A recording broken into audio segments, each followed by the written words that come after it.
Kakinada port గత కొన్ని రోజుల నుంచి కూడా వార్తల్లో హాట్ టాపిక్గా మారింది. రాష్ట్రంలోనే ఈ యొక్క కాకినాడ పోర్టు అయితే ప్రస్తుతం అయితే వార్తల్లో నిలిచిన నేపథ్యంలో మొత్తం ఇక్కడ కాకినాడ కేంద్రంగానే ఈ పేదవాళ్ళకి అందవలసినటువంటి రేషన్ బియ్యం పక్కదారి పట్టి అలాగే ఈ యొక్క విదేశాలకైతే తరలిస్తూ కోట్లకు పడగలెత్తుతున్నారనేది ప్రధానంగా ఇటీవల హాట్ టాపిక్గా మారినటువంటి పరిస్థితి ఉంది. మన ప్రధానంగా తెలిసిందే కాకినాడ కేంద్రంగానే ఈ యొక్క రేషన్ మాఫియా ఏదైతే ఉందో మొత్తం విదేశాలకైతే తరలించి వాళ్ళైతే సొమ్ము చేసుకుంటూ పేదవాడికైతే అందవలసినటువంటి రేషన్ బియ్యాన్ని ఈ విధంగా పక్కదారి పడుతున్న నేపథ్యంలోనే ప్రస్తుతం మనకు ప్రధానంగా తెలిసిందే కూటమి ప్రభుత్వం అధికారంలోకి వచ్చిన తర్వాత ఈ రేషన్ మాఫియాపై ఉక్కుపాదం మోపినటువంటి పరిస్థితి ఉంది. ఈ యొక్క కూటమి ప్రభుత్వం అధికారంలోకి వచ్చిన మరుసటి రోజు నుంచి ఏదైతే సివిల్ సప్లై శాఖ మంత్రిగా బాధ్యతలు చేపట్టినటువంటి నాదెండ్ల మనోహర్ మొదటిసారిగా ఈ కాకినాడ పోర్టులో అయితే పర్యవేక్షించారు. ఈ యొక్క ప్రాంతంలో పరిశీలించిన తర్వాత ఇక్కడ మొత్తం ఇక కాకినాడ తీరంలో ఉన్నటువంటి గోడౌన్లు కావచ్చు, రైస్ మిల్లులు కావచ్చు, కాకినాడ తీరంలో వెళ్లేందుకు సిద్ధంగా ఉన్నటువంటి ఈ యొక్క కాకినాడ పోర్టు కావచ్చు, ఏదైతే మనం ప్రధానంగా తెలిసినటువంటి కాకినాడ యాంకరేజ్ పోర్టులోనే ప్రధానంగా ఇక్కడ నుంచే భారీ ఎత్తున రేషన్ బియ్యం అయితే తరలిపోతుంది. విదేశాలకి ఈ పీడిఎస్ బియ్యం తరలిస్తున్నారనేది పలు రకాలుగా ఆరోపణలు అయితే వెల్లువెత్తుతున్నాయి. ఈ నేపథ్యంలోనే ఎవరైతే మంత్రి సివిల్ సప్లై శాఖ మంత్రి అయితే ఇక్కడ పర్యటించిన తర్వాత 50,000 టన్నుల పైగా అయితే పీడిఎస్ బియ్యాన్ని అయితే గుర్తించడం జరిగింది. ఆ యొక్క రైస్ మిల్లుల్లో కావచ్చు, ప్రధానంగా ఏవైతే గొడవలు ఉన్నాయో గొడవల్లో కావచ్చు, తరలి వెళుతున్నటువంటి బార్జిల్లో కావచ్చు, మొత్తం అన్నింటిని కూడా గుర్తు చేసి దాదాపుగా 150 కోట్ల పైన విలువ చేసేటటువంటి ఈ యొక్క రేషన్ బియ్యాన్ని అయితే సీజ్ చేసినటువంటి పరిస్థితి గతంలో జరిగింది. కానీ తాజాగా చూసుకుంటే ఇదే హాట్ టాపిక్గా మారినటువంటి పరిస్థితి ఉంది. ప్రధానంగా ఇటీవల కలెక్టర్ 27వ తేదీన ఈ యొక్క కాకినాడ ఏదైతే యాంకరేజ్ పోర్టు నుంచి తరలి వెళ్తున్నటువంటి పీడిఎస్ బియ్యాన్ని అయితే గుర్తించారు. కాకినాడ ఇక్కడ నుంచి 9 నాసిక్ మైళ్ళ దూరంలో ఉన్నటువంటి షిప్ని ఏదైతే మనకు ప్రధానంగా స్టెల్లా L1 సంబంధించినటువంటి స్టెల్లా నౌకనైతే అందులో సిద్ధం చేస్తున్నారు. అందులో మొత్తం అంతా కూడా ఈ యొక్క రేషన్ బియ్యాన్ని అందులోకి నింపుతున్నటువంటి పరిస్థితి ఉంది. ఈ నేపథ్యంలోనే జిల్లా కలెక్టర్ సాన్మోహన్ సగిల్ అయితే అక్కడికి చేరుకున్నారు. వేరే బోటులోకి వెళ్ళి అక్కడ లోడింగ్ చేస్తున్నటువంటి ఈ యొక్క రేషన్ బియ్యానికి సంబంధించినటువంటి కొన్ని వాటిని అయితే పరిశీలించినటువంటి పరిస్థితి ఉంది. ఈ నేపథ్యంలోనే మనం ప్రధానంగా చూసుకుంటే అక్కడ కలెక్టర్కి అయితే సంచలన నిజాలు అయితే అందులో వెలుగులోకి వచ్చాయి. ప్రధానంగా మొత్తం 38,000 టన్నుల అందులో నింపున్నటువంటి పరిస్థితి ఉంది. అందులో లోడింగ్ చేస్తున్నటువంటి పరిస్థితి ఉంది. అందులో ముఖ్యంగా 640,000 ప్రధానంగా మొత్తం టన్నుల బియ్యాన్ని రేషన్ బియ్యం ఉన్నట్టుగా గుర్తించారు. మొత్తం 640 టన్నుల మెట్రిక్ టన్నుల రేషన్ బియ్యాన్ని సీజ్ చేసి ప్రధానంగా ఏదైతే స్టెల్లా ఎల్ల నౌక ఏదైతే ఉందో ఆ నౌకని సముద్రంలోనే పట్టుకుని అక్కడ నిలిపేసినటువంటి పరిస్థితి ఉంది. ఈ నేపథ్యంలోనే దీనిపై మొత్తం హాట్ టాపిక్గా మారిన నేపథ్యంలో మరుసటి రోజునైతే ఏదైతే ఏపీ ఉప ముఖ్యమంత్రి పవన్ కళ్యాణ్ కాకినాడ రావడంతోనే మొత్తం అంతా కూడా సీన్ మొత్తం కూడా రివర్స్ అయినటువంటి పరిస్థితి ఉంది. మొత్తం ఏదైతే ఈ యొక్క కాకినాడ కేంద్రంగా గతంలో వైసీపీ నాయకులు చేస్తున్నటువంటి రేషన్ బియ్యంపై మొత్తం విదేశాలకు తరలి వెళుతుంది. గతంలో ఉన్నటువంటి మాజీ ఎమ్మెల్యే దూరంపూడి అతని అనుచరులే ఈ యొక్క మొత్తం ఈ యొక్క మాఫియానికి సూత్రధారులు అంటూ ఏదైతే ఆరోపణలు వస్తున్న నేపథ్యంలోనే నేరుగా ఏపీ ఉప ముఖ్యమంత్రి పవన్ కళ్యాణ్ రంగంలో దిగినటువంటి పరిస్థితి ఉంది. ప్రస్తుతం కాకినాడ పోర్టులో ఈ మొత్తం అక్రమాలకి అడ్డాగా మారుతుందని, ఈ రేషన్ బియ్యమే కాకుండా మొత్తం ఎటువంటి రక్షణ లేదంటూ పవన్ కళ్యాణ్ అయితే సంచలన ఆరోపణలు చేశారు. కసబ్ లాంటి వారు వచ్చి ఈ యొక్క కాకినాడ పోర్టుపై తెగబడితే ఈ పరిస్థితి ఎలా ఉంటుంది, కాల్చితే ఏ విధంగా ఉంటుందని కూడా సంచలన ఆరోపణలు చేసిన నేపథ్యంలోనే మరింత రాష్ట్ర వ్యాప్తంగా కూడా మరింత హాట్ టాపిక్గా మారినటువంటి పరిస్థితి. కాకినాడ పోర్టులో ఏం జరుగుతుంది అనేది కూడా ప్రతి ఒక్కరిలో కూడా ప్రశ్నార్థకంగా మారింది. కాకినాడకి పోర్టుకి సరైన రక్షణ లేదా అంటూ ప్రతి ఒక్కరిలో కూడా పలు సందేహాలు వచ్చే విధంగా పవన్ కళ్యాణ్ మాట్లాడినటువంటి పరిస్థితి ఉన్న నేపథ్యంలోనే కాకినాడలో ఇక్కడ నుంచి వెళ్తున్నటువంటి ప్రధానంగా ఆఫ్రికా దేశాలకి రేషన్ బియ్యం ఏ విధంగా వెళుతుంది, ఎవరెవరు దీనికి ముఖ్య సూత్రధారులు అనేది కూడా నేరుగా పవన్ కళ్యాణ్ రంగంలో దిగి ఈ యొక్క షిప్ జిల్లా కలెక్టర్ సాన్మోహన్ పట్టుకున్నటువంటి షిప్ ఏదైతే ఉందో ఆ షిప్లోనే మొత్తం ఎక్కడి నుంచి వెళ్తుందని కూడా వెళ్ళి నేరుగా ఆయనే పరిశీలించినటువంటి పరిస్థితి ఉంది. కానీ స్టెల్లా 1 నౌక ఏదైతే ఉందో ఆ నౌకలకైతే పవన్ కళ్యాణ్ ఏపీ ఉప ముఖ్యమంత్రి అయితే అలౌ చేయలేదంటూ పోర్టు అధికారులపై పవన్ కళ్యాణ్ పలు రకాలుగా ఆరోపణలు చేసినటువంటి పరిస్థితి ఉంది. ఈ నేపథ్యంలోనే దీనిపై పూర్తిగా దర్యాప్తు అవసరం అంటూ షిప్ సీజ్ అంటూ పవన్ కళ్యాణ్ తనదైన స్టైల్లో చేసినటువంటి కామెంట్స్ ఏవైతే ఉన్నాయో మరింత హాట్ టాపిక్గా మారింది. ఏదైతే సీజ్ ద షిప్ అని పవన్ కళ్యాణ్ చేసినటువంటి కామెంట్లు నిజంగా పవన్ కళ్యాణ్ సీజ్ చేసే అధికారం ఉందంటూ పలువురు అందరూ కూడా సందేహాలు అయితే ఏర్పడ్డాయి. ఎందుకంటే ఈ యొక్క నౌక ఇది ఏదైతే కాకినాడ పోర్టు 2 ఉంటాయి, యాంకరేజ్ పోర్ట్ ఒకటి, అలాగే డీప్ వాటర్ పోర్ట్ ఒకటి. ఇది ప్రధానంగా అన్నీ కూడా ఈ కేంద్ర పరిధిలోనే ఉన్నటువంటి పరిస్థితి ఉంది. ఈ పోర్టు అధికారులు అయితే దీన్నైతే పూర్తిగా వాళ్ళ స్వాధీనంలోనే ఉంటాయి. కానీ షిప్ను సీజ్ చేసే అధికారం అయితే పోర్టు అధికారులకు మాత్రమే ఉంటుంది. కానీ ఈ రాష్ట్ర ప్రభుత్వానికి ఏ విధంగా ఉంటుంది అనేది కూడా సందేహాలు వచ్చినటువంటి పరిస్థితి ఉంది. ప్రధానంగా ఇదే సందేశంతో ప్రస్తుతం అయితే జిల్లా కలెక్టర్ దీనిపై కూడా వివరణ ఇచ్చారు. తాజాగా జిల్లా కలెక్టర్ కూడా దీనిపై మీడియాలో వచ్చినటువంటి కథనాలు కూడా స్పందించారు. షిప్ని అయితే ప్రస్తుతం అయితే మా స్వాధీనంలో ఉందంటూ దీనికి సంబంధించినటువంటి పలు వివరాలు కూడా పొందుపరిచినటువంటి పరిస్థితి ఉంది.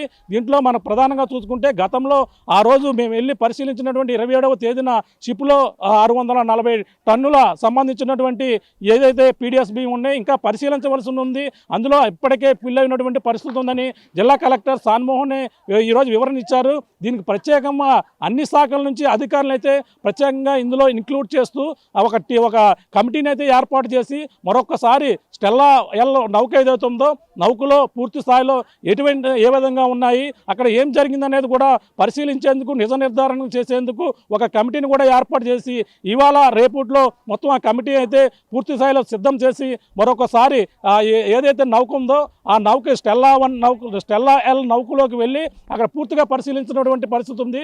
అక్కడ కమిటీ పోలీసులు కావచ్చు, అలాగే రెవెన్యూ నుంచి కావచ్చు, మరిన్ని డిపార్ట్మెంట్లు పోర్టు నుంచి కావచ్చు, ఈ విధంగా అన్ని డిపార్ట్మెంట్ సంబంధించినటువంటి అధికారులు ఈ కమిటీలో ఉంటారు.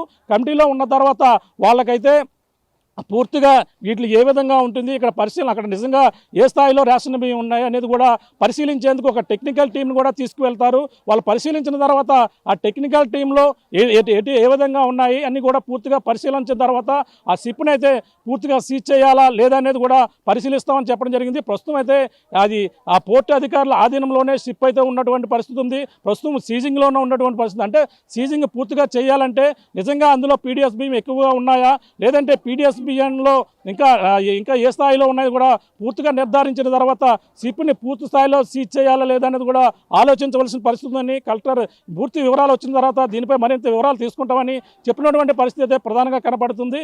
ఏది ఏమైనా ఇక్కడ కాకినాడ కేంద్రంగా వెళ్తున్నటువంటి అక్రమ రేషన్ బియ్యం దందానైతే అరికెట్టేందుకు కూటమి ప్రభుత్వం అధికారంలోకి వచ్చిన తర్వాత ఒక్కొక్కటిగా ముందుకు స్టెప్ తీసుకుంటున్నారు. ఈ నేపథ్యంలోనే తాజాగా ఈ యొక్క జరుగుతున్నటువంటి పరిణామాలు అయితే మరొకసారి ఈ యొక్క అడ్డుకట్ట వేసేందుకు ఒక జిల్లా అధికార యంత్రాంగంతో పాటు రాష్ట్ర స్థాయిలో ఎక్కడెక్కడి నుంచి చెక్ పోస్టులు ఎక్కడి నుంచి వస్తున్నాయి ఆ స్థాయిలో పూర్తి స్థాయిలో క్షేత్రస్థాయిలో అరికెట్టేందుకు కూడా అన్ని విధాలుగా కూడా సిద్ధంగా ఉంటాం, అన్ని విధాలుగా కూడా ప్రిపేర్ అయ్యే విధంగా కూడా కలెక్టర్ కూడా చెప్పినటువంటి పరిస్థితి ఉంది. మొత్తం మీద చూసుకుంటే ఈ యొక్క ఇప్పుడు ఏదైతే పట్టుకున్నటువంటి రేషన్ బియ్యం ఉందో ఇంకా ఏ స్థాయిలో ఉన్నాయి, గొడవల్లో ఏ విధంగా తనిఖీలు చేయాలి, అదే కాకుండా ఎక్కడి నుంచి వస్తున్నాయన్నీ కూడా పట్టుకున్న ఎక్కడన్నా ఈ యొక్క రేషన్ బియ్యం పట్టుకుని తనిఖీ చేసేందుకు ఒక కమిటీని ఏర్పాటు చేస్తున్నటువంటి పరిస్థితి ఉంది. ఈ నేపథ్యంలోనే దీన్ని పూర్తి స్థాయిలో అరికెట్టేందుకు ఈ యొక్క మొత్తం అధికారులు అయితే సన్నద్ధమవుతున్నటువంటి పరిస్థితి ఉంది. వెళ్ళి అక్కడ ఏదైతే నౌక ఏదైతే ఉందో దానిపై ప్రధానంగా దాన్ని పూర్తి స్థాయిలో పరిశీలించి అక్కడ ఇంకా మరింత ఏ విధంగా ఉన్నాయి, అక్కడ ఇప్పటికే 30,000 టన్నుల అందులో అయితే లోడింగ్ అయినటువంటి పరిస్థితి ఉంది. అందులో నిజంగా ఇంకా పీడిఎస్ రైస్ ఉన్నాయా లేదంటే గతంలో ఏదైతే మనకి మంత్రి నాదెండ్ల మనోహర్ సీజ్ చేసినటువంటి ఏదైతే మొత్తం అక్కడ అప్పుడు సీజ్ చేసిన రైస్ ఏవైతే ఉన్నాయో అప్పట్లోనే గతంలో కోర్టులోనే దాన్ని సంబంధించినటువంటి షూరిటీల ద్వారా కూడా ఆ రైస్ని అయితే బయటకు తీసుకొచ్చినటువంటి పరిస్థితి ప్రధానంగా కనపడుతుంది. ఆ రైస్నే మళ్ళీ ఇందులో ఎక్స్పోర్ట్ చేస్తున్నట్టుగా పలు అనుమానాలు అయితే రేకెత్తుతున్నాయి. ఆ రైస్ అందులో ఇన్క్లూడ్ అయిందా లేదంటే షూరిటీల ద్వారా వచ్చినటువంటి రైస్ ఏ స్థాయిలో ఉంది, ఇప్పుడు అది ఎక్కడ ఉన్నదని కూడా గుర్తించి మొత్తం అంతా కూడా దాన్ని మళ్ళీ ఒకవేళ షూరిటీల ద్వారా తీసుకున్నటువంటి పీడిఎస్ రైస్ని అయితే మళ్ళీ విదేశాలకి తరలించవచ్చా లేదా అనేది కూడా పూర్తి ఈ యొక్క న్యాయ నిపుణుల అన్ని కూడా ఆలోచనలు సలహాలు తీసుకున్న తర్వాత దీనిపై నిర్ణయం అయితే తీసుకుంటామని ఈ యొక్క జిల్లా కలెక్టర్ సాన్మోహన్ సైల్ అయితే చెప్తున్నటువంటి పరిస్థితి ఉంది. ఏది ఏమైనా ఈ కాకినాడ కేంద్రంగా పోర్టు ప్రధానమైనటువంటి రక్షణ లేదని ఏపీ ముఖ్యమంత్రి చేసినటువంటి కామెంట్స్తో పాటు ఈ యొక్క పేదవాడి బియ్యం అక్రమ రవాణా గత వైసీపీ ప్రభుత్వంలోనే భారీ స్థాయిలో ఇక్కడి నుంచే వెళుతున్నాయనేది బల ఆరోపణలు అయితే ఉన్న నేపథ్యంలోనే దీన్ని అడ్డుకట్ట వేసేందుకు ఇప్పుడు కూటమి ప్రభుత్వం ఎటువంటి నిర్ణయం తీసుకుంటుంది? నిజంగా ఇక్కడ నుంచి అక్రమ రవాణా విదేశాలకు ఈ యొక్క రేషన్ బియ్యం వెళ్తున్నాయా, లేదంటే ఈ యొక్క పాలిష్ చేసినటువంటి బియ్యం వెళ్తున్నాయా, బాయిల్ రైస్ వెళ్తున్నాయని కూడా పూర్తిగా దీనిపై నిర్ధారించేందుకు, అలాగే దీనిపై పూర్తిగా దర్యాప్తు ముమ్మరం చేస్తున్నటువంటి పరిస్థితి ప్రధానంగా ఇప్పుడైతే కనపడుతుందని చెప్పాలి. మొత్తం మీద ఏ విధమైనటువంటి చర్యలు తీసుకుంటారనేది కూడా మొత్తం రాష్ట్ర వ్యాప్తంగా కాకినాడ పోర్టులో ఏం జరుగుతుందనేది కూడా సందేహం వచ్చే విధంగా ఉంది. త్వరలోనే ఏమి ఇక్కడ దీనిపై వివరాలు చెప్తారనేది కూడా మొత్తం రాష్ట్ర వ్యాప్తంగా కూడా కాకినాడ పోర్టులో జరుగుతున్నటువంటి దానిపై ఆసక్తిగా గమనిస్తున్నటువంటి పరిస్థితి. కానీ అధికారులు కావచ్చు, కూటమి నాయకులు, పక్కన ఏపీ సీఎం చంద్రబాబు, ఏపీ ఉప ముఖ్యమంత్రి పవన్ కళ్యాణ్తో పాటు ఎటువంటి నిర్ణయం తీసుకుంటారనేది కూడా ఆసక్తిగా మారినటువంటి పరిస్థితి తాజాగా కనపడుతుందని చెప్పాలి.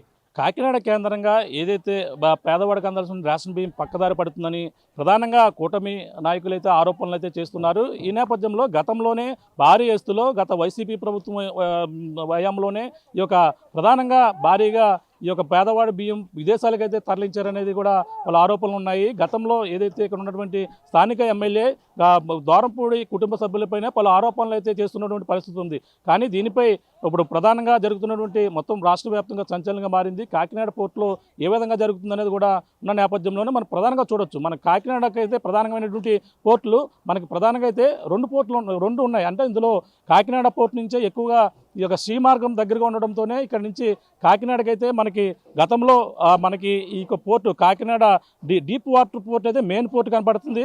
అలాగే మనకి ప్రధానంగా ఇక్కడ చూసుకుంటే ఇక్కడ యాంకరేజ్ పోర్ట్, ఈ యాంకరేజ్ పోర్ట్ అంటే బోట్లు అయితే ఎక్కువగా వెళ్తుంటాయి. మనం చూస్తున్నటువంటి ప్రాంతంలో చూడొచ్చు. ఇప్పుడు ప్రస్తుతం చూడొస్తుంటే మనకి ఇక్కడ అన్నీ కూడా భారీ స్థాయిలో ఉన్నటువంటి బార్జీలను చూడొచ్చు. ఇక్కడ నుంచి ఎక్కువగా రేషన్ బియ్యం ఇక్కడ నుంచే వెళ్తుంటాయి. మరొక డీప్ వాటర్ పోర్ట్ అయితే అక్కడి నుంచి దిగుమతి చేసుకున్నటువంటి వస్తువులన్నీ కూడా అక్కడ దిగుమతి అవుతాయి. కానీ యాంకరేజ్ పోర్ట్ నుంచే భారీగా రైస్ అయితే ఇప్పుడు మనం ప్రధానంగా చూస్తున్నాం. ఇక్కడ బార్జిల్లో భారీ ఎత్తున రైసును నింపుతున్నటువంటి దృశ్యాలను అయితే ఆర్టీవీ ఎక్స్క్లూజివ్గా చూపించే ప్రయత్నం చేస్తున్నాం. ఇక్కడ భారీగా ఇక్కడ యాంకరేజ్ పోర్ట్లోనే ఇక్కడ ఫిల్ చేస్తారు. ఇక్కడ ఏదైతే వచ్చినటువంటి రేషన్ బియ్యం అక్కడ రైస్ మిల్ నుంచి కావచ్చు, అలాగే మనకి ప్రధానంగా వీళ్ళ ఎవరైతే నింపుకున్న గొడవ నుంచి కావచ్చు, అందులో ముఖ్యంగా అయితే ఇలాగ అక్కడ ఫీల్ చేసి తమకు సంబంధించినటువంటి కంపెనీలకు సంబంధించిన ప్యాకింగ్లతోని చాలా అంగుతోనూ ఆర్భాటంతోనూ వచ్చినటువంటి ప్యాకింగ్లు చూడొచ్చు. ఈ బార్జీలో నింపినటువంటి ప్యాకింగ్లు చూస్తున్నాం. గ్రీన్ బ్యాగ్ అలాగే రెడ్ బ్యాగ్ అలా సంబంధించినటువంటి కంపెనీ లోగోతోనే మొత్తం ఇక్కడ స్టిక్కర్లు ఇవన్నీ కూడా వేసి ఈ యొక్క బాయిల్ రైస్ కావచ్చు, అలాగే ఇక్కడ సాఫ్ట్ టెక్కర్ రైస్ కావచ్చు, మొత్తం అన్నీ కూడా తీసుకుని వస్తారు. ఇలా వచ్చినటువంటి రైస్ని అయితే బార్జీల్లో నింపుతారు. బార్జీల్లో నింపిన తర్వాత మనం చూస్తున్నాం ఈ వరుసనే మనకి కెనాల్ ఏదైతే ఉందో ఆ కెనాల్లోంచి అయితే ఈ యొక్క బార్జీలు అయితే తరలి వెళ్తారు. ఇక్కడ నుంచి మనకి ప్రధానంగా మనకి ఇక్కడ నుంచి నింపిన తర్వాత మనకు పక్కన చూడొచ్చు. ఇక్కడే మనకి ప్రధానంగా ఒక బార్జీలు ఉన్నాయి. బార్జీలు అయితే ఈ కాలువ ద్వారా మరొక బోట్లతో అయితే మనం చూడొచ్చు. ఈ కాలువ ద్వారానే మనకు చూస్తున్నటువంటి బోట్లు చూడొచ్చు. ఒక పక్కన ఆ బోట్లు చూపించే ప్రయత్నం అయితే చేస్తున్నాం. మొత్తం భారీగా బార్జీలు అయితే ఉంటాయి. ఈ బార్జీలను అయితే మరొక బోట్ల ద్వారా సహాయంతోనే ఇక్కడ నుంచి ఏదైతే మనకి ఇప్పుడు స్టెల్లా షిప్ నౌక ఏదైతే ఉందో ఆ నౌకు అంటే ఇక్కడ నుంచి 30 కిలోమీటర్ల దూరం ఉంటుంది. ఇటీవల పవన్ కళ్యాణ్ వెళ్ళినటువంటి ప్రాంతం కూడా అదే ప్రాంతం. అక్కడ స్టెల్లా ఎల్లో జిల్లా కలెక్టర్ మొదటగా తనిఖీలు చేశారు.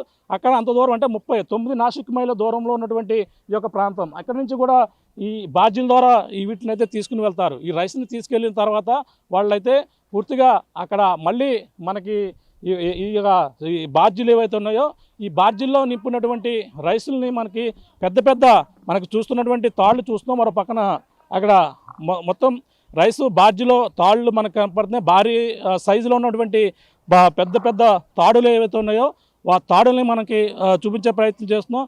ఆ తాడులే వాటిని ఏదైతే అక్కడ పెద్ద నౌక ఉంటుందో సముద్రంలో నింపున్నటువంటి నౌకకి అక్కడ పెద్ద క్రేన్లు ఉంటాయి. ఆ క్రేన్ సహాయంతో వాటిని డైరెక్ట్గా అప్పుడు వీళ్ళ వరుస క్రమంలో వేసినటువంటి ఏవైతే ఈ యొక్క బ్యాగ్స్ ఏవడుతున్నాయో కింద మొత్తం ఆపలంగానే మొత్తం ఎన్ని టన్నులు అయితే మనకు చూస్తున్నాం. ఒక్కొక్కటి అయితే మనకి 400 టన్నులు 300 టన్నులు సంబంధించినటువంటి బార్జీలు ఇవన్నీ కూడా ఇవైతే మొత్తం వాటిని అయితే డైరెక్ట్గా షిప్లోనైతే పట్టుకెళ్లేందుకు భారీ క్రేన్ల సహాయంతో ఒకరికి తీసుకుని వెళ్తుంటారు. ఈ విధంగా లారీలో నుంచి వచ్చినటువంటి ఈ యొక్క సరుకుని మొత్తం బియ్యాన్ని అయితే ఈ విధంగా బార్జీలో చేసిన తర్వాత ఇక్కడి నుంచి 30 కిలోమీటర్లు వెళ్తాయి. 30 కిలోమీటర్లు వెళ్ళిన తర్వాత మనకి అక్కడ ఏదైతే ప్రధానమైనటువంటి విదేశాలకు వెళ్ళవలసినటువంటి ముందుగా ఎవరైతే దీనికి సంబంధించినటువంటి వ్యాపారులు ఉన్నారో వ్యాపారులు అయితే ముందుగా మాట్లాడుకుంటారు. ఈ యొక్క పోర్టు అధికారులతో ఈ యొక్క నౌకలను కూడా సిద్ధం చేసుకుని ఇతర దేశాలకు ఎక్స్పోర్ట్ చేసేందుకు వాళ్ళకు ఒక వ్యాపార ఒప్పందం ప్రకారంగా కూడా పంపించేందుకు మొత్తం కూడా సిద్ధం చేస్తున్న నేపథ్యంలోనే ఇక్కడి నుంచి వాటినైతే మొత్తం ఆ యొక్క ప్రాంతానికి అయితే తరలించి తీసుకుని వెళ్తుంటారు. అక్కడికి వెళ్ళిన తర్వాత ఇక్కడ ఏదైతే ఇప్పుడు ప్రస్తుతం తాజాగా మొత్తం అన్ని ప్రాంతాల్లో కూడా ఈ పోర్టు ప్రాంతం ఏదైతే ఉందో పోర్టు ప్రాంతంలోనే మనం చూడొచ్చు. పక్కన గోడౌన్స్ కూడా ఉన్నాయి. ఈ గోడౌన్లో కూడా కొన్ని స్టోర్ చేసుకుంటారు. పక్కన మనం గోడౌన్స్ చూస్తున్నాం. ఆ గోడౌన్లో స్టోర్ చేసుకున్నటువంటి ఈ రేషన్ బియ్యాన్ని అయితే మళ్ళీ తీసుకుని వచ్చి అంటే అక్కడ నౌక రావడం లేకపోతే ఈ గోడౌన్లో కూడా స్టోర్ చేసుకుంటారు. మనకు పక్కన భారీ ఎత్తున లారీలు కూడా వస్తున్నటువంటి మనం చూడొచ్చు. పక్కన ఇవి లారీల్లో ఇతర రాష్ట్రాల నుంచి ఎక్కడి నుంచే మనకి కాకినాడ కేంద్రానికే ఎక్కువగా ఈ యొక్క రేషన్ బియ్యం వస్తున్నటువంటి పరిస్థితి ఉంది. అవి పీడిఎస్ బియ్యమా అక్రమమా సక్రమా అని కూడా తేల్చవలసిన అవసరం అయితే ప్రధానంగా అక్కడ చెక్ పోస్టులు ఏర్పాటు చేస్తారు. అక్కడ చెక్ పోస్టులు ఏర్పాటు చేసిన తర్వాత లోపలికైతే రావాల్సిన పరిస్థితి ఉంటుంది. కానీ వాటినైతే ఇప్పుడైతే ఇందులో ప్రధానంగా ఇప్పుడు ఆరోపణలు వస్తున్నాయి. పీడిఎస్ బియ్యం కలిసి వస్తున్నాయి అనేది కూడా ప్రధానమైనటువంటి ఆరోపణ. ఈ నేపథ్యంలోనే గత ప్రభుత్వంలో హయాంలోనే చాలా దీనిపై కూడా ఆరోపణలు వచ్చినటువంటి పరిస్థితి ఉంది. కానీ ఇప్పుడైతే ఏదైతే ఇప్పుడు కూటమి ప్రభుత్వం అధికారంలోకి వచ్చిన తర్వాత ఇక్కడ నుంచి కాకినాడ కేంద్రంగానే రేషన్ మాఫియా అయితే మొత్తం దాన్ని ఉక్కుపాదం మోపినటువంటి పరిస్థితి ఉంది. దాన్ని అయితే కుక్కటవేలుతో బయటికి పెకలించేందుకు మొత్తం ఈ యొక్క అక్రమ దందాన్ని అరికెట్టేందుకు ఇప్పుడు కూటమి ప్రభుత్వం కంకణం కట్టుకుంది. ఆ విధంగానే ఇప్పుడు రేషన్ బియ్యంపై దాడులు నిర్వహించారు. గతంలో నాదెండ్ల మనోహర్ నిర్వహించినటువంటి దాడులు మనం ప్రధానంగా చూసాం. అప్పుడైతే దాదాపుగా భారీ ఎత్తున ఇక్కడ దాడులు చేసి మొత్తం 50,647 టన్నుల బియ్యాన్ని అయితే స్వాధీనం చేసుకున్నారు. వీటిలో మొత్తం 26,488 టన్నుల రేషన్ బియ్యం అయితే రేషన్ బియ్యం ఉన్నట్టుగా గుర్తించారు.